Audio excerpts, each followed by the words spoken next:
та бүхэн амгалан айлтгая. Би сэтгүүл бадарчин жаргалмаа. За энэ өдөр та бүхэнтэй уулзуулахаар студид сонгон хархан дүүргийн засаг дарга чин болдог урьсан байгаа. За би бас өөрийнхөө нэвтрүүлэгт бас дүүргүүдийн засаг дарганыг урьж хийж байгаа, бүтээж байгаа ажлуудаас бас үзэж та бүхэнд мэдээлэл өгч байгаа гэдэг та бүхэн бас мэдсэн байх гэж бодож байна. Ингээд өнөөдрийн урилгыг хүлээж авч хүрэлцээс танд их баярлалаа. За тэгээ чин бол дарга нь орж ирээд миний ингэр дээр нэг тэмдэг зүгэж өгсөн л дөө. Хотын соёл гэсэн тэмдэг байна. Анхаарал татж байна. Хотын соёл үнэхээр бас байна уугүй гэдэг асуулт ихэнх ярьдаг. Хотын соёлгүйгээс болоод бид биеднээ хүндлэхгүй гэдэг юм уу, хог аялал их байна, тийм ээ? Гэдэг зүйл ихэнх ярьдаг шүү дээ. Яагаад та энэ сэдвийг сонгож өнөөдөр одоо энэ тэмдэг зүйлдэг вэ?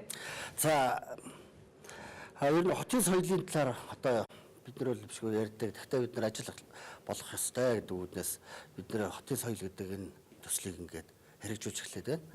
За энэ бид нар бол жил болгон л бүтээн байгуулалтын ажлууд хийдэг. Хотоо гоё болгоё гэдэг жил болгон л ажил хийдэг. Гэтэл иргэдийн маань ухамсарт хотын соёл гэдэг төлөвшөөг байна.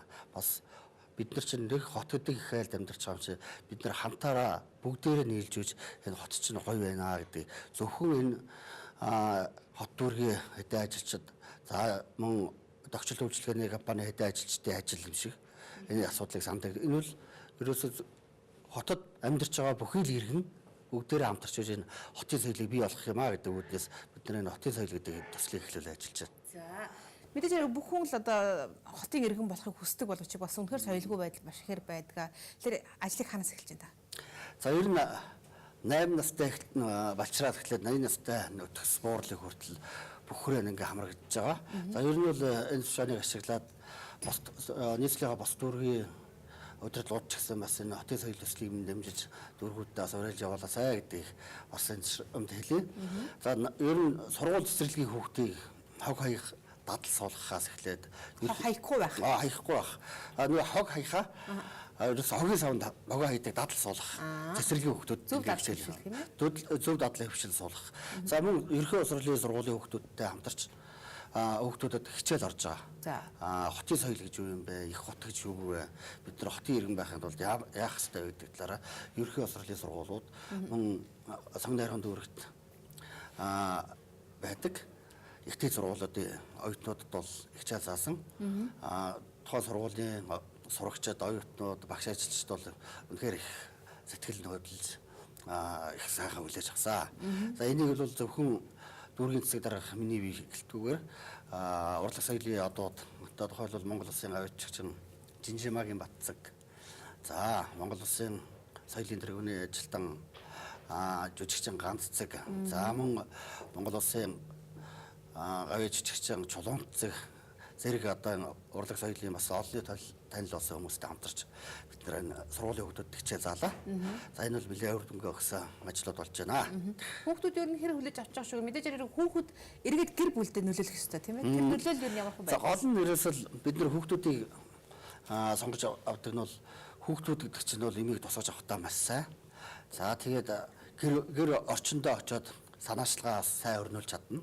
За эцэгтэй за бид нар өнөөдөр энэ маань цаашаага бусдаа задрах хүрээгээд хэлэх төвшин бол хүүхдүүдтэй өгсөн бол илүү үр дүнтэй гэж үзсэн байгаа.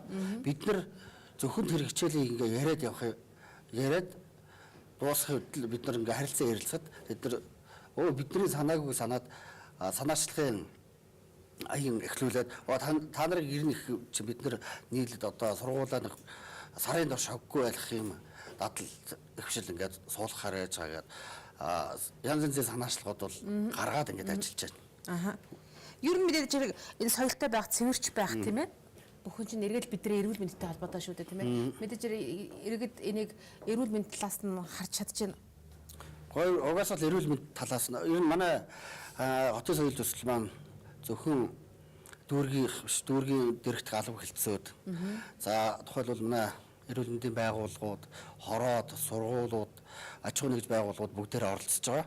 Энэ дээр эрүүл манай санаачлагын туг аялж байгаа хугацаанд манай эрүүл мэндийн нэгдлээс энэ хотод зөв амьдрах зөв хөвшил гэдэг маань тухайн хүний эрүүл мэнд стрессгүй байдалтай шууд холбоотой гэсэн зөвлөмжүүдийг бас гаргаж маш олон хуваар ингээд иргэдэд сурчлагын ажил бас энэ ажлыг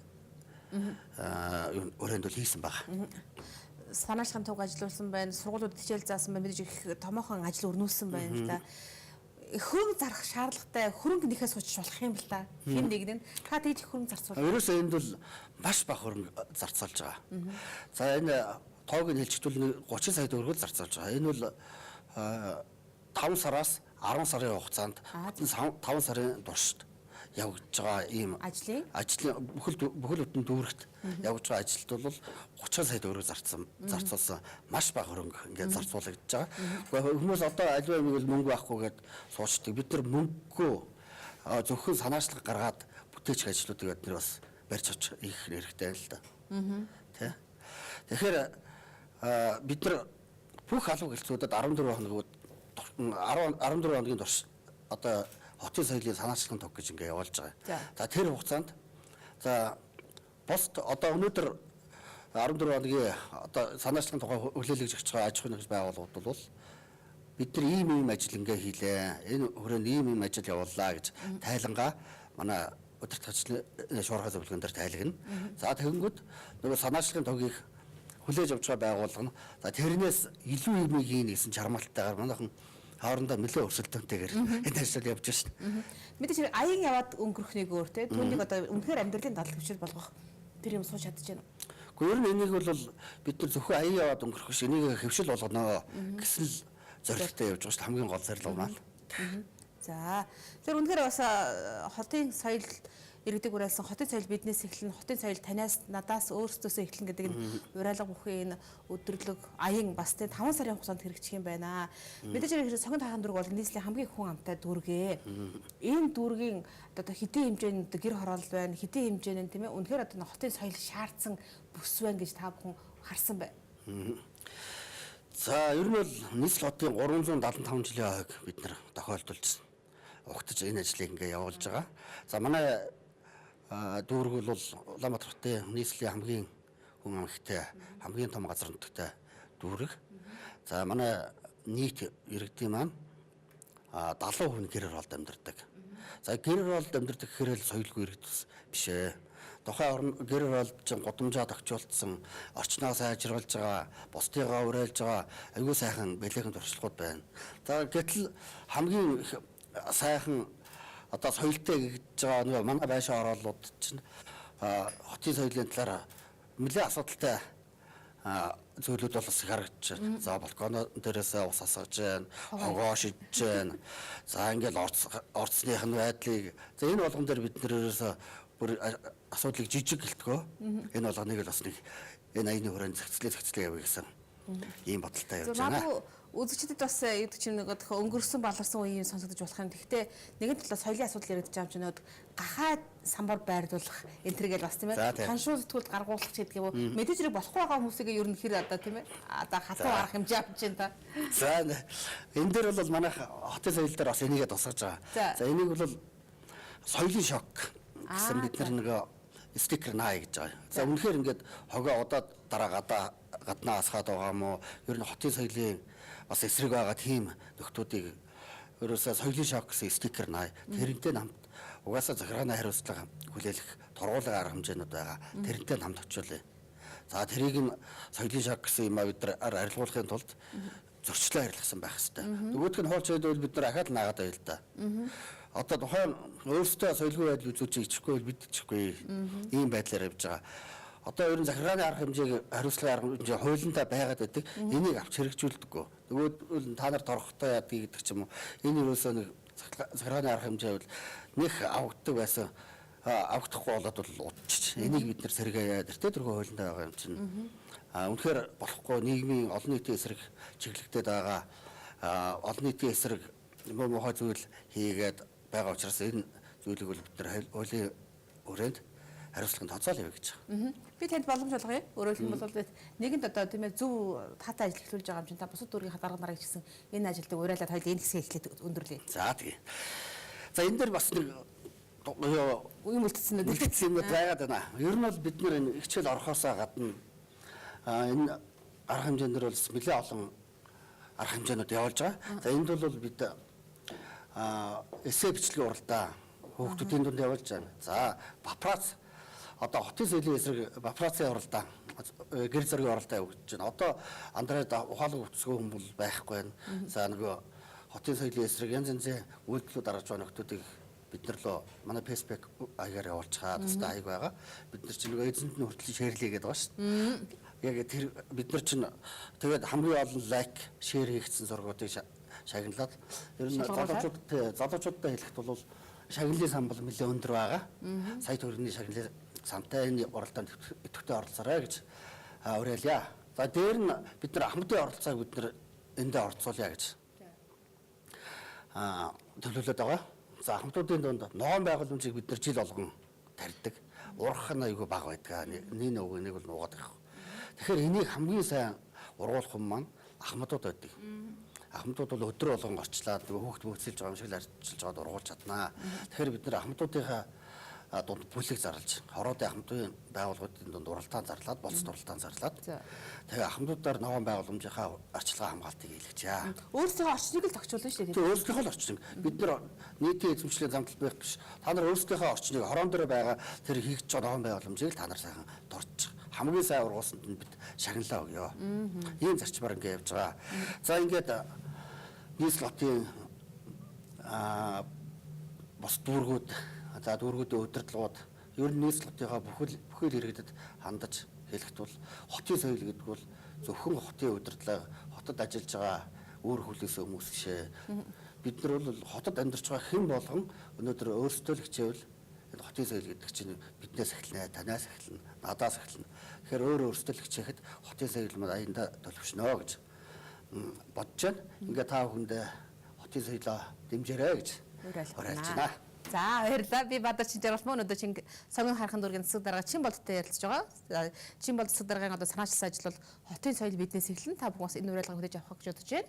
За харин хоёр дахь хэсэгтээ бид за бүтээн байгуулалтын ямар ажил хийгдэж байгаа юм бэ? Орон нутгийн хөгжлийн сан үнэхээр үр дүнгээ өгсөн ажил болж чадчих нүггүй юу? Иргэд яаж хяналт тавьж байна гэдэг талаар засаг даргаас л авъя. За. За.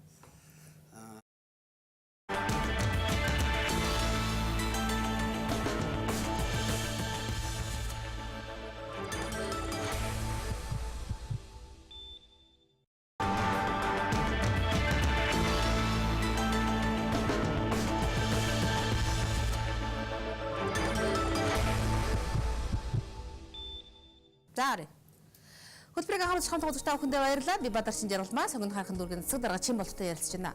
Орон нутгийг хөгжүүлэх сан гэж байгаа. Тэр санд иргэд хяналт авах боломжтой. За мөн саналаа өгөөд өөрсдөө хэрэгтэй зүйлээ бүтээн байгуулах боломжтой. Яг Сонгон харахын дүүргийн хувьд энэ бүтээн байгуулалтын ажил энэ жил ямар хэмжээнд хийгдэж байна вэ? За. Өнгөрсөн жил манай дүүрэгт 4.6 тэрбум төгрөгийн хөрөнгө оруулалт орон нутгийн хөгжлийн санд ингээ ойрлогдсон. За энд бол өнөөдөр бас нэлээдгүй ажлуудыг хэмжүүлсэн. За энэ жилийн хувьд бол манай дүүрэгт 4.9 тэрбум төгрөгийн хөрөнгө оруулалт орж иж байгаа. За энэгээр одоо хуучин бол нэг дарган дээр за энийг ингэ шийдъя. Энэ хорон дээр тим барья. Энэ хорон дээр зам барья. Энэ хорон дээр гэрэлтүүлэг тавья гэж шийддэг байсан.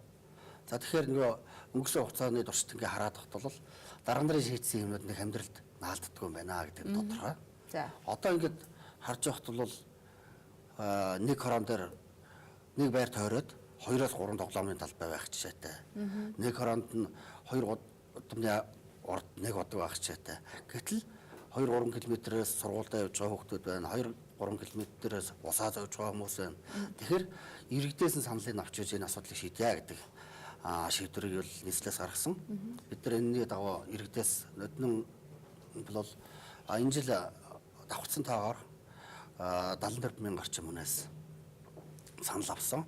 За саналыг бид нар боловсруулад бид нар ажилдаа ингээ нодонгийн эрен бэсийн саналыг боловсруулж ажилдаа орсон. Энэ жил бас иргэдийн саналаа авсан.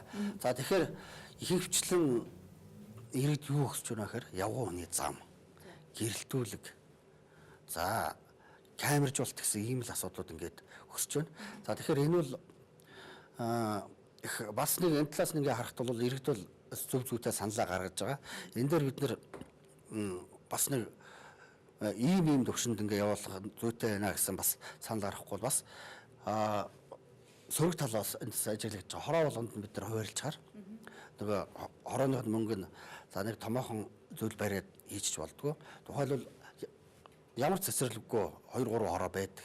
Тэгэхээр тэд нэр дундаа нийлүүлээд нэг цэцэрлэг барьчих бол энэ хөрхөө ажил болоо явж байгаа. Жишээ нь Иймэрхүү байдлаар бас зохицуулт хийх боломжтой. За нодон тоглоомын талбай гэж ирнэ. Энэ жил ахаал тоглоомын талбай гэдээ орж ирж байгаа газрууч байна. Тэгэхээр бид нэр энэ юу харж чад гэр оролт бол манайх гэр орол харьцангуй ихтэй учраас гэр орол байшаа орооллын итгэл зүйрийг бас нэг хүнд оногдох мөнгө итгэл зүйрийг бид нэр өөрчлөе гэж хэлсэн. Одоо тухайлбал харьцангуй бага байшаа ороолт бол зөвхөн тоглоомын талбай гэдэг чинь нэг камерны асуудал ярьдаг бол гэр оролт бол нэлээд толгонцоо асуудлууд их байдаг учраас нэг хүнд оногдох итгэл зүйрийг байшаа ороолт нэг гэр оролт нэг хороо олгож байгаа орон нутгийн сангийн хөрөнгөө гэж хуваарлаа. Хуваарлалтаа тийм нэг хүнд оногдох хөрөнгийг бол тэгж хуваарлаж байгаа. Итгэл зүйрээ байшаа ороолт бол нэг гэр оролт бол 1.5 гэсэн итгэл зүйрээр бодож хуваарлаж байгаа. Энэ бас нэлээд иргэдийн талархлыг хүлээж байгаа. Баян шүлэг дүүрэг энэ жилээс өөрийнхөө хөрөнгөөр 4 цэцэрлэг барьсан гэсэн мэдээ өгчүүлсэн л да. Танах энэ жил ер нь тийм боломжийг ер нь хэр хайж? Ер нь хуулиндаа бид нар бол иргэдэд санал авахгүй байдаг ч юм уу. За ийм байдлаар ингээ ярихт бол цэцэрлэг бариад явчих бол бас болохгүй зүйл байхгүй. Гэхдээ яг хуулиндаа бол заавал иргэдийн саналыг авсан ажлыг хийнэ гэсэн. Иргэдийн том бүтээн байгуулалт өгсөж байна уу? Гэхдээ иргэд бол сургууль цэцэрлэг гэж ярьдаг гэхдээ олонхын саналаар гарч ирсэн ажлуудыг бид нэр эргэмбэлж хийх хэрэгтэй. Тэгэхээр иргэд ямар санал гаргана бид нар тэрийг л хийх хэрэгтэй. Тэгэхээр бол сургууль цэцэрлэгүүдийн асуудал бол яригдж байна. Тэр энэ жилийн хувьд бол манай хорооны зохицлоор байр бол 4 хороод баригдчихж байгаа. Одоо энэ жил бол манай сонгон ярхан дөрөвдөл нэгээс бас хороонд бол орооны байрныхаа асуудлыг шийдчихэж байгаа. За сургууль цэцэрлэгийн зохицлоорыг бол 4 газар шийдэж байгаа. Бага сургууль цэцэрлэгийн зохицлоор 4 газар ингээ хийхээр шийдэж байгаа. Ер нь бол өрөнгө оруулалтын ажлууд бол нэлээ гайгүй төвшөнд явагдаж байгаа. Иргэд ер нь санаалж хат хэр оролцож байна вэ? Иргэдийн саналыг яаж авч байна? Гэхдээ идэвхтэй маш идэвхтэй оролцож байна. Одоо хүн нөгөө мөнгө хуваарлах юмд ингээд одоо миний татвар төгсөн мөнгийг эдгээр яаж хуваарлах гэж байна гэдэг дээр хяналт тавьдаг болоод ирэхээр иргэдийн идэвхтэй аягүй сэрэгд юм байна. Зарцуулалтаа нээлттэй л чадчих байна уу? Нээлттэй. За яаж? Ерөөсөө одоо ийм байгаа. Бид нар ерөөсөө ийм ажлууд ингээд эренбэлэгдлээ. Тухайлбал сонгон ярхан дүүргийн 1-р ороонд за нэг 160 сая төгрөг ингээ хуваарлагдлаа. За энэ ажлаар эхний 3 саналд нь ийм ажил орж иржээ. За саналын дүнгээс аваад үзэхэд бол эхний ажлыг нь хийх боломжтой байна. Аль эсвэл 3 ажлыг хийчих боломжтой байна гэдгийг бид нар эренбэлж гаргаж ирээд за энэ ажил тэдэн төгрөг зарцуулагдах юм байна гэд нээлттэй тендер явуулж байгаа. За мөн иргэдийнхээ оролцоог нэмэгдүүлэхэд 20 саяас бага үнийн дүнтэй ажлуудыг л иргэдийн бүлгүүдэд бүлгүүдээр хийлгэе. Заавал инженерийн шийдлэхгүй тогтчлтын ажил байна, ногоон байгууламжийн ажлууд байна. Энийг манай иргэд чадна шүү дээ. Тэгэхээр бас иргэдэд тэмцсэн хэлбэр болж байгаа. Ер нь бол ил тод маш ил тод явагдаж байгаа л гэж ойлгож байна. Хэдэн төгрөг хаашаа зарцуулж байгаа бол талигнаал байгаа гэсэн. Ойлгомжтой. Манай вебсайтаар ороод үзэж болно. Тэг бүх ажлууд нээлттэй явуулж байгаа. Одоо газар хэмжээний асуудлыг хэлэх гэж байна. Сохин хаан дүүс одоо овоо хэдэн байршлууд байгаа тийм ээ. Энэ дээр ер нь та бүхний оролцоо, орон нутгийнхны оролцоо ер нь ямар хэмжээнд? За газар хэмжээний талаар ер нь миний хувьд дүүргийн засаг даргаалаад нэг 2 жил орчим болж байгаа. Газрын захирамжуулагчтай гаргаагүй байгаа. За энэ үйл үүтэй холбоотой гэхээр хуучин иргэдэд газар олохдоо нэг уул давуулаад 21-р зууны иргэн байтугай амтнж амьдрахааргүй нөхцөл олгочтой. Тэнд нь тог байдгүй. Бодог байдгүй, зам аргуу байдгүй, дэд үтц байдгүй, нийгмийн дэд үтцүүлэлт юу ч байхгүй. Тэгэхээр хүн тэнд яаж амьдрах вэ? Тэгэл нэг баахан газар олгосон байдаг. Тэр нь тэгэл төлөвлөлтгүй учраас тэнд иргэд сууршдгоо. Ийм асуудлууд ингэ байсан. Тэгэхээр нийслэлийн хурлаас газар олголтыг бол төлөвлөсөн газар. Төлөвлөлтийг нь хийгээд за энэ гудмаар нь за гудмуудыг гаргаж игээд энд нь инженерийн шугамшуулжааны явах нь байна. Ирээдүйд. За энд нь тог нь ирэх нь байна. Энд нь сургууль нь баригдах нь, энд нь цэцэрлэг нь баригдах нь бүх төлөвлөлтийг нь хийсний дараа олгоё гэсэн ийм шийдвэр гаргасан. Тэгээд за энэ дээр бас нэг онлайнаар бүртгэнэ гэж харин тийм асуудал яригадаад байгаа. Энийг бол миний хувьд бол бас энэ дээр бол бас жоохон шүмжлэлтэй хандж байна. Биеийн годод газартай болчих юм яриад байгаа зү. Энийг ерөөсөө ийм байна. Одоо яг жинхэнэ газар дээр дүүрэг дээр ингээ очиж харахад бол газар үнэхээр нэн тэрв шаардлагатай. олон хүүхэдтэй. За тэд нар нэг айл гэр болцсон, нэг хашаандаа багтахгүй болцсон. Тиймэрхүү хүмүүс бол өстой үүд олноор байгаа. Тэд нар яг үндэ тэр онлайнаар нөгөө тийм гэж юу гэдгийг тэрийг чинь бид нар мэдэхгүй. Яг газар хэрэгтэй иргэдэн олохоосоо илүүтэйгээр мэдээлэл донд байгаа хэд нөгөө PC тоглоом тоглодог 10 жилийн ангийн хүүхдүүд бүгдээрээ сууж байгаа нэг газартай болчих юм. Тиймэрхүү асуудлууд бол ингээ харагдаад байгаа. Энэ шудраг байдал гэдгээсээ илүүтэйгээр наадах чаар жинхэнэ бас энийг чаашиглаад шудраг улсыг болгох явж байдал илүү харагдаад байна. Тэгэхээр бид нар чинь иргэдээ нэн төрөө ямар иргэдэд газар хэрэгтэй байгааг бид нар маш сайн мэдж байгаа шүү. Тэгэхээр тэр төлөвлөсөн байршлуудад бол бид нар дарааллын дагуу газар олгочихд бол заавал онлайн гэдэг онлайнаар тэрийг хүлээгээд тэр нэг л магадгүй чи бол дараагийн нод иргэдийнхээ зовлон мэдж байгаа учраас бас нөгөө иргэдтэй газар олох гэж бичгээд ах шиг байлаа. Гэтэл энэ хууль дүрм гарчих юм бол та зурчих хэрэг байхгүй. Та зурчих хэрэггүй. Тэгэхдээ миний хувьд бол яг иргэдийнхээ төлөө бид нар одоо тэгтээ бас энд бол бас хууль хэрвээ энэ шийдвэр гарч ирэх юм бол хууль зөрчсөн шийдвэр гарч ирэх гэдэг юм л да. Яагаад гэвэл өргөдлийг цаасан хэлбэрээр авч болох авнаа гэсэн тийм заалт өгдөг. За. Тухайн иргэн аж ахуйн гэж байгууллага одоо манай цаасаар би өргөдлөө яа би тэр онлайнч мэдхгүй хүлээж авахгүй байх та ямар ч үндэслэх байх юм бол бид нар авахаас өөрөөр байхгүй. Тэрийг бид нар шийдвэрлэх хэрэгтэй. Тэгэхээр энэ дээр бас нэг манай нийслэлийн урлагийн төлөөлөгчид бас шийдвэр гаргахтаа бас энэ дээр эргэж нэг хараач бодооч хэдий бас энэгээр дамжуулаа хэлчихэ. За баярлалаа. Та тэр ярилцах цаг өндөрлж байна л да. Ярилцгаа төгсөд би танд ганц хормын боломж болгоно, минутын боломж тий. За энэ завшааныг ашиглаад хэлэхэд манай сонгын хайрханд өргөд бол хүмүүс ингэж ханддаг. За захын дүүрэг. За даа ялангуяа би сэтгүүлчд бас илмар санагддаг байхгүй. За нэг хар араа мэдээ олъё гэдэг ч юм уу. Гэр оролын болохгүй байгаа, бүтэхгүй байгаа мэдээ сурвалжлага авах гэхээр сонгын хайрхан руу дахиад очдог. За. Гэхдээ манайд бол бас болж бүтэхгүй юмуд байгаа нь үнэн. Тэгтээ бол нэг хар мэдээ авах гэхээр сонгын хайрханы тэр нь годомны юм байна, энэ нь юм байна гэдэг гэрээд хүчдэг. Ирж гоод олцдог тийм нь харагддаг байхгүй. За бос дүүргүүдийг юу муулж байгаа юм биш. Ер нь бол нийслэлийн бүхэл дүүргүүд ажиллах хэмжээнд яваа. Бид нар болгохын төлөө ингээд чармайж байна. Тэгэхээр бас энэ тал дээр бас анхаараарай. Ер нь сонгын хайрхан дүүргүүд бол нийслэлийн хотын төв очно. Биднэрт бол боломжууд бол маш их байгаа. Баян хөшрөл хотын засгаар gaч нүүж байгаа шүү. Нүүж шүү тийм ээ. Ханы материалд очно. Одоо баян шууны Жансан гэж төвд бол Улаанбаатар хотын шинэ дэд төв бий болно. Маш том хот бий болох гэж байгаа. Хот тийшээ төвлөрөх нэ. Тий. Ер нь сонгын хайрханд бол маш том ирээдүйн боломж, хөгжлийн боломж бол байгаа. Ер нь сонгын хайрхан дүүрэг бол томорхон тодорхой. Байцсан баркуд өргөө гэдэг хэлээ да. За баярлалаа их үзэгчид өнөөдрийн биеийн чинь сонгон хайрхан дүүргийн засаг дарга чин болд байла. За үнэхээр сонгон хайрхан дүүргийн сайн мэдээ би өнөөдөр та бүхэнд дуулгасандаа бас таатай байна. Хотын соёл бидээс эхлэн зөвхөн сонгон хайрханчуудыг хийх ажил биш, хотын эрхэм мөрийг хийх ажил шүү гэдгээр бас энэ удаагийн ярилцлагыг өндөрлөж бодож байна. Урилгыг хүлээн авч хүрэлцэн танд их баярлалаа. За баярлалаа. За анхаарч үзсэн үзэгч та бүхэндээ баярлалаа.